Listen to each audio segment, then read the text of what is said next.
When racism is excused for political convenience, hypocrisy has no limits. An editorial by Curtis Anthony O'Brady. There comes a point when political hypocrisy becomes so blatant that it must be exposed without apology. Renuka Sagramsingh has reached that point. After hearing leaked audio containing derogatory and racially offensive remarks directed at the Prime Minister of Trinidad and Tobago, her response was to dismiss what she heard as nothing more than the ranting of a frustrated citizen. That response is unacceptable. The Prime Minister is a woman. She is also a citizen of Trinidad and Tobago. She is entitled to criticism, and she is entitled to political opposition. She is not, however, required to accept racial abuse simply because somebody claims to be frustrated. Let us be absolutely clear. Frustration is not a license to be racist, political anger is not a license to use racial insults, and political allegiance is certainly not a license to escape condemnation. The question that must be asked is simple. Would Renuka Sagramsingh have been so dismissive if the same racial language had been directed at a political leader she supported? Would she have called it merely the ranting of a frustrated citizen? Would she have been so eager to explain it away? The people of Trinidad and Tobago deserve an honest answer. What makes her position even more disturbing is that she is herself of East Indian descent. She knows the history of racial prejudice in this country. She knows the damage that racial insults can cause. She knows that words directed at a person's ethnicity and identity cannot simply be washed away by declaring that the person who uttered them was angry. Yet when the target is the country's Prime Minister, a woman of East Indian descent, suddenly the language is no longer offensive. Suddenly it is merely frustration. Suddenly the focus shifts away from the person who made the remarks and onto whether the Prime Minister is entitled to respect. This is political gymnastics at its worst. Nobody is claiming that the Prime Minister is above criticism, but political criticism and racial abuse are not the same thing. A person can disagree with the Prime Minister without attacking her ethnicity. A person can oppose the government without using racial language. A person can be angry without crossing the line into racial degradation.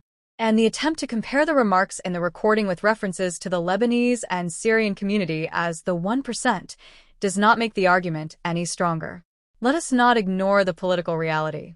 The person responsible for those remarks is politically connected to the PNM and financially supportive of the PNM, and the public has every right to question whether political loyalty has influenced the response.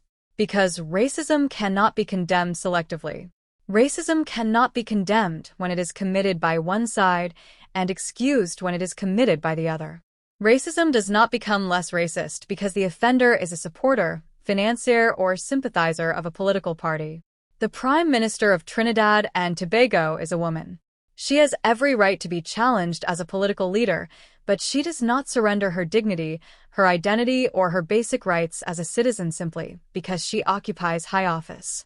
The fact that she is a woman should make the response to racial and personal abuse more serious, not less.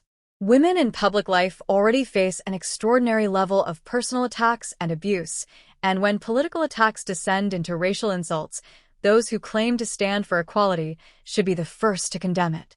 Instead, Renuka Sagramsingh chose to minimize it. She chose to rationalize it. She chose to give the impression that racial abuse can be excused if the person making the remarks is sufficiently angry.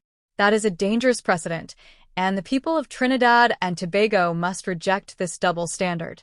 If the remarks were racist, say they were racist. If they were offensive, condemn them. If they were unacceptable, say so. Do not hide behind the word frustration. A citizen can be frustrated without being racist. A citizen can be angry without using racial insults.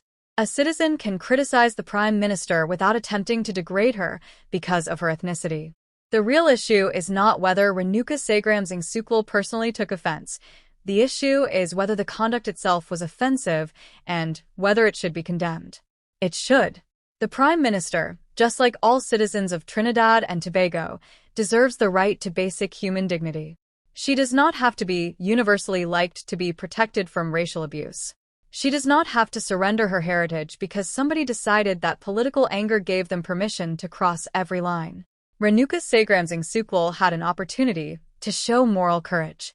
Instead, She gave the country a lesson in selective outrage. When racism is directed at political opponents, it must be condemned. When racism is directed at political allies, it must also be condemned. There can be no exceptions. There can be no political discount. There can be no P&M exemption. Racism is racism. A racial insult is a racial insult. Political frustration is no excuse. And political convenience cannot wash away hypocrisy.